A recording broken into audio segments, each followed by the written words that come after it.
Olá, sabe aquela sensação de que a dívida está tirando o sono, a paz? Pois é, hoje o que a gente vai ver aqui é um verdadeiro plano de ataque.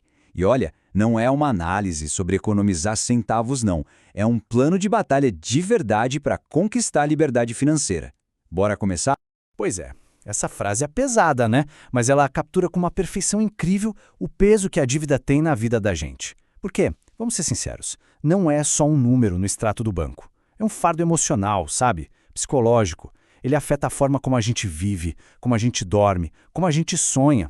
A vida, de fato, parece que perde a graça. E é exatamente por isso que a abordagem tem que ser outra. Chega de sofrer passivamente. A ideia aqui é lutar ativamente. A mentalidade tem que virar uma chavinha, sabe? Sair do estou endividado para estou em guerra contra essa dívida. E claro, toda guerra que se preze precisa de uma estratégia muito clara. E aí, a primeira decisão no campo de batalha é muitas vezes a mais confusa, né? Pinta um dinheiro extra ali na conta e a pergunta é: para onde ele vai? Essa escolha é crucial porque ela vai definir o ritmo de toda a campanha daqui para frente. O dilema clássico: investir, poupar ou pagar as dívidas? O que vem primeiro? A gente sabe que a tentação de começar a investir, de ver o dinheiro render, é enorme. Mas olha, enquanto tem dívida cara na jogada, a matemática não mente. Ela dá uma resposta bem direta sobre o que é mais inteligente fazer. E a matemática aqui é brutal, não tem outra palavra. Imagina só, tentar buscar um retorno de, 15% ao ano no investimento, enquanto ao mesmo tempo se paga uma dívida com juros de 466% ao ano. É exatamente isso que está na tela. É como tentar encher um balde todo furado usando um conta-gotas. Simplesmente não funciona. A perda com a dívida engole e, com folga, qualquer ganho que se possa ter. Então, qual é a solução? É seguir a ordem certa das coisas.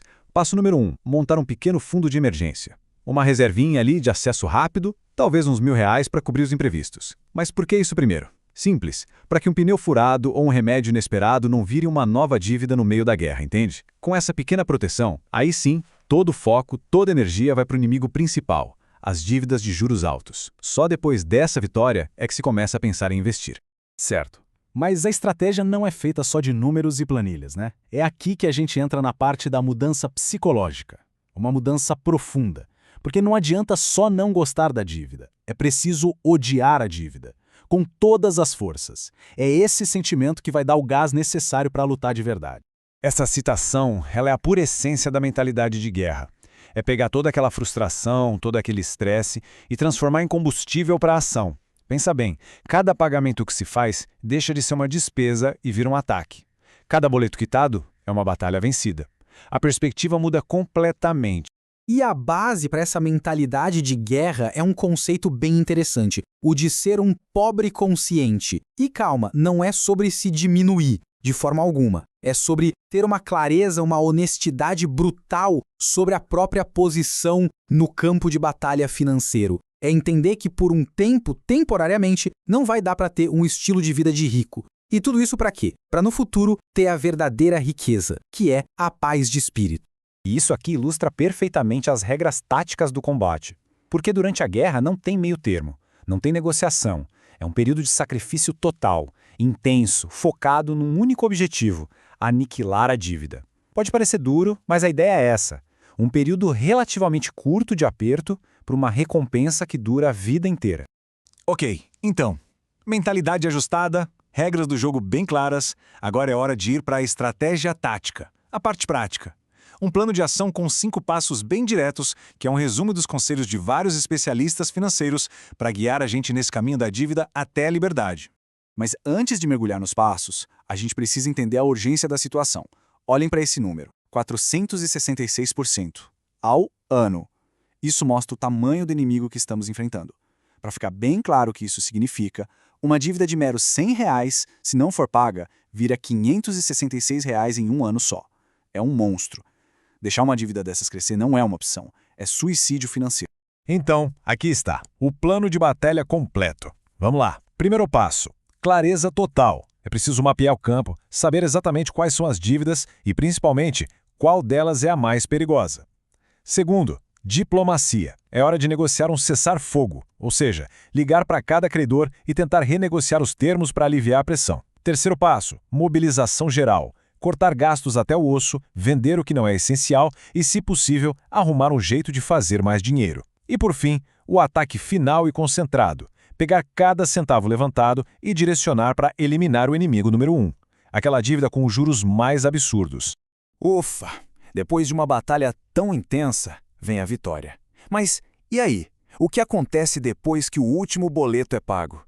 Essa fase final, a vida pós-dívida, é tão importante quanto a luta em si. Porque, veja bem, chegar a zero no saldo devedor, isso não é a linha de chegada não. É o ponto de partida. O grande objetivo da guerra nunca foi só apagar um número negativo do extrato. Foi, na verdade, criar a oportunidade de construir uma vida positiva dali para frente. E aqui está a verdadeira recompensa, a medalha de honra. É algo que vai muito além do dinheiro que sobra no fim do mês. A vitória de verdade se traduz em paz de espírito, naquela liberdade de saber que o seu suor, o seu trabalho, o seu esforço agora pertencem ao seu futuro, e não mais a um erro do passado. Por isso é tão importante marcar o fim da guerra. Sabe, fazer uma pequena viagem, um jantar especial, qualquer coisa que simbolize a vitória. Ah, mas por que isso? Para que o nosso cérebro não fique com a ideia de que liberdade financeira é só sinônimo de privação, de sacrifício. Celebrar é o que solidifica a conquista e dá um propósito totalmente novo para o dinheiro, que agora pode ser usado para construir sonhos e não só para tapar buracos. E a gente termina com essa reflexão. Uma vida sem dívidas não é, de jeito nenhum, um ponto final. É um começo. É como ter uma tela em branco na sua frente. A grande questão que fica não é mais como eu vou pagar isso. A pergunta se transforma em o que eu vou construir com essa liberdade. E essa talvez seja a pergunta mais poderosa que a liberdade financeira pode nos dar.